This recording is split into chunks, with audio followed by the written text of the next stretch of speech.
They say the dead never truly leave us, but what if one child's spirit could still change the fate of the living? In Outlander's most whispered about storyline, Faith is more than just a memory. She's the shadow in the corners of the Fraser legacy. And Season 8 is finally pulling back the curtain. Faith Fraser. A name that echoes softly through the halls of Outlander's long and twisting story, yet one that never seems to fade away. Viewers remember her as the daughter Claire lost, the baby born in Paris who never took her first breath.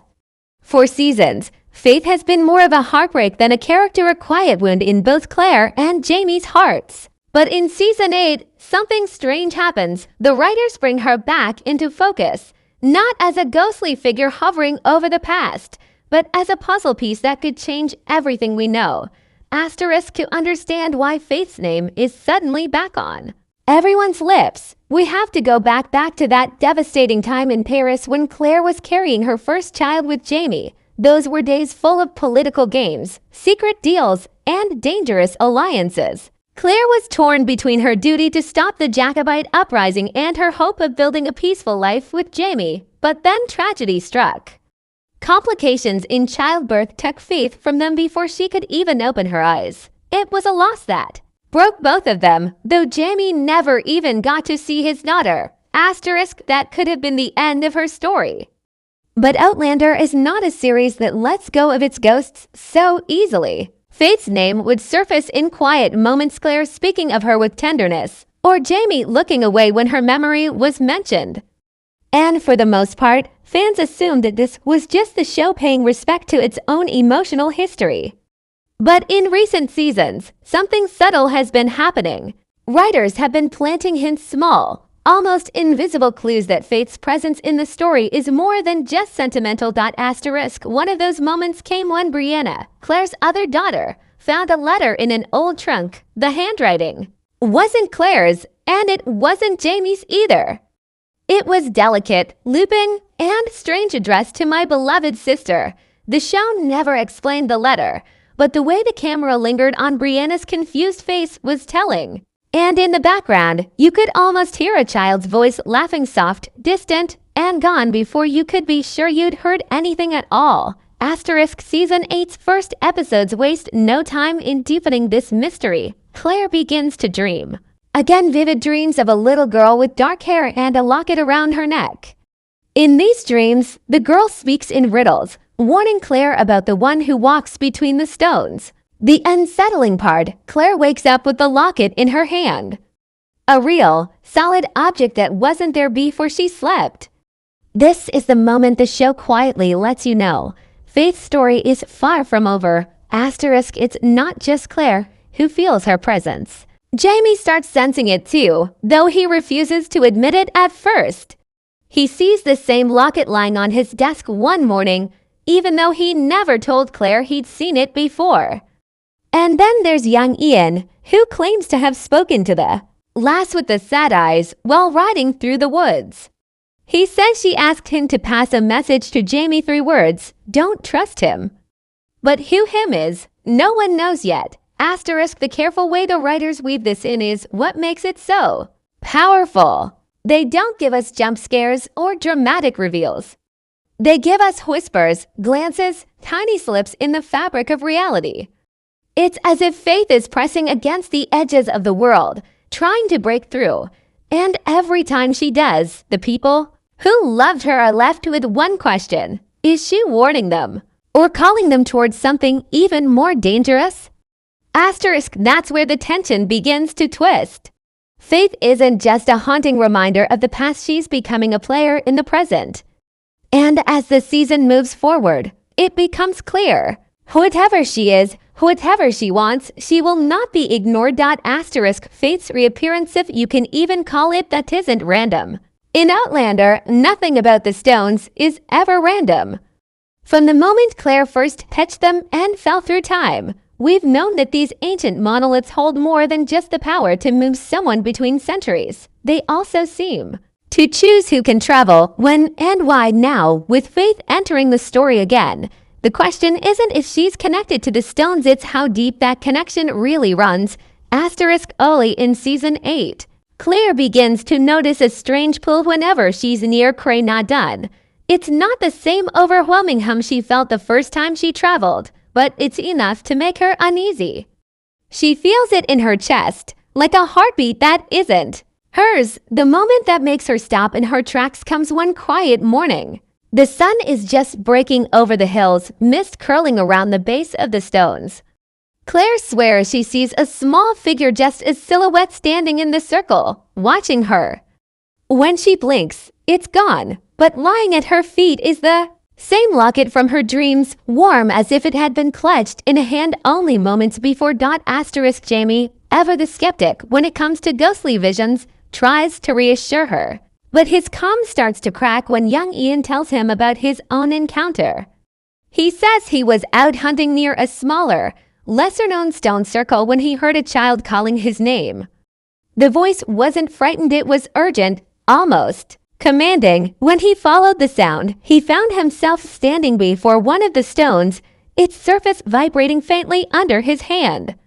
And carved into the dirt at the base was a single word, faith. The connection between faith and the stones grows even more unsettling when they consult Roger, who has been obsessively studying the rules of time travel. Roger explains that there are stories, half-forgotten legends that speak of spirit guides tied to the stones.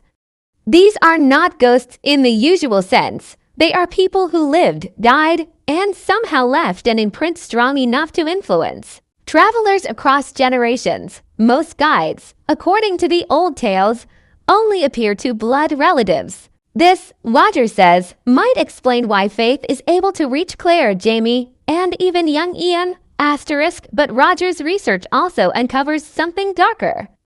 In rare cases, a guide can be more than just a protector. They can be a gatekeeper. That means they can prevent someone from traveling or force them to go when the stones open. If Faith is a gatekeeper, her presence could mean she's here to direct the next great crossing, one that might tear the family apart. Claire begins to fear that the locket is more than a keepsake, it's a key. In one chilling scene, she holds it in her palm, feeling the metal grow hotter the closer she stands to the stones. And in a sudden rush of memory that isn't hers, she sees Faith not as a baby, but as a girl of 8 or 9 standing beside the stones with a man whose face is hidden by shadow. The man whispers something to Faith, and then pushes her toward the circle. The vision ends there, leaving Claire shaking and breathless. This is the point where Faith's story shifts from personal grief to something bigger, something tangled up in the deepest magic of Outlander's world. She's no longer just Claire and Jamie's lost daughter. She might be a living thread between past, present, and future. And if she's here to guide them, it's unclear whether she's guiding them to safety or into the very heart of danger. It starts with a voice, low, steady, almost too quiet to hear unless you're alone. Claire hears it first, late at night in the surgery. The candles are burning low, and the sound of the wind against the shutters is all around her. But underneath it, there's something. Elsa whisper 3 words, don't trust him. She spins around, thinking it's Jamie, but the room is empty. Only the locket sits on the desk, its chain swinging gently as if it's just been placed there. The next morning, Jamie gets the same warning, though it comes to him in a different way. He's riding back from a meeting in town when a little girl appears in the path ahead of him. She's wearing a dress that seems to fine for the mud she stands in, and her hair is dark like Claire's. She doesn't move when the horse approaches, just looks at him with eyes that are at once familiar and strange. Before Jamie can speak, she says the same words, don't trust him. Then she's gone, leaving no footprints in the soft earth. These warnings would be strange enough on their own, but the timing makes them even more unsettling. A man named Alistair Mackinnon has just arrived in Wilmington. On the surface, he's charming, polite, well-educated, and eager to help the Frasers secure their land and alliances. But his interest in the family is almost too quick, too intense. He asks about their past in Scotland, about the battles they fought, about the people they lost. He asks about the stones. Young Ian is the third to hear the warning. His version is the most frightening. He's sleeping in the loft above the stables when a cold wind wakes him. Sitting at the end of his bed is the same girl from the woods. She leans forward and says the words slowly, as if making sure he understands. Don't trust him. Then she touches his forehead with one finger. The instant she does, Ian sees a flash of a man's face, Mackinnon's face but younger, standing by the stones with a smirk. When Ian jerks awake, the girl is gone, but the smell of heather lingers in the air. Asterisk. The family is shaken. None of them want to admit they believe in ghosts, but they can't ignore that they've each had the same experience. Claire decides to confront Mackinnon directly. She asks him why he came to Wilmington, and his answer is too smooth, too prepared. He claims he's a distant cousin on Jamie's mother's side, but when Jamie checks the old family records, there's no mention of him. What they do find is more disturbing: an ancestor who disappeared in the 1700s after being accused of treachery during the Jacobite uprising, his last known location. Near Craigh. The deeper they dig, the more the pieces line up. Mackinnon seems to know things no outsider could: details about the Fraser lands, the hidden passages in Lalybrook, even the exact date Claire first arrived from the future. He never says how he knows, only that family history has a way of finding its way back. Asterisk. Fate's warnings begin to make a terrible kind of sense. Mackinnon might not just be an opportunist, he could be another traveler, one who crossed for reasons far more dangerous than love or survival. If that's true, then Faith isn't just haunting them, she's fighting to protect them, and the enemy she's warning about isn't coming. He's already here. Asterisk. But even as they piece together Mackinnon's possible connection to the stones, a darker question rises. How does he know Faith? And why would she appear to the family if it means showing herself to him too? Asterisk. The truth comes slowly, in fragments, like torn pages scattered by the wind. Claire is the one who pieces it together first, though she doesn't want to believe it. Faith hasn't just been warning them about Mackinnon, she's been guarding something. Not a physical object, but a moment in time, a single, fragile point in history that, if altered, could change everything the Frasers have fought for. Asterisk. It's Roger who helps make sense of it. His research into the old Gaelic legends turns up a passage in a crumbling leather-bound journal. There are some who stand between the stones, neither living nor dead, charged to keep the gates until the appointed hour. According to the story, these guardians are always bound by blood to those they protect. They can guide, they can warn, and if the danger is great enough, they can even take someone's place in the crossing. Asterisk. Claire realizes that Faith isn't trying to keep Mackinnon away from them, she's trying to keep him away from the stones. If he crosses, he could reach a year that was never meant to be touched, a time before the Frasers' story even began. Worse, if Mackinnon is who they think he is, an ancestor with a history of betrayal, then he might undo the events that brought Claire and Jamie together in the first place. Asterisk. The confrontation comes on a fog-heavy morning. Mackinnon arrives at Craigh under the guise of showing Jamie something important. Claire follows at a distance, her heart pounding. She can feel it, the low, thrumming hum of the stones calling, growing stronger with every step. Jamie's hand rests on the hilt of his sword, his jaw tight. Mackinnon smiles as if he's already won. Asterisk. But then the air shifts. The mist thickens until it's hard to see more than a few feet ahead. A child's laughter echoes, soft and eerie. Through the fog, a small figure appears, Faith, clear as day, her dark hair loose around her shoulders. She doesn't look at Claire or Jamie. Her eyes are fixed on Mackinnon. Asterisk. You can't have it, she says, her voice steady. It's not yours to take. Asterisk. Mackinnon freezes, his smile faltering. And what would you know, lass? Asterisk. Faith tilts her head, almost pitying him. I know where you came from. And I know how it ends for you if you cross today. Asterisk. Claire's breath catches, his form begins to shimmer, her outline blurring with the air. She steps toward Mackinnon, and the hum of the stones grows into a deep, resonant roar. In one swift movement, she takes his hand and presses the locket into it.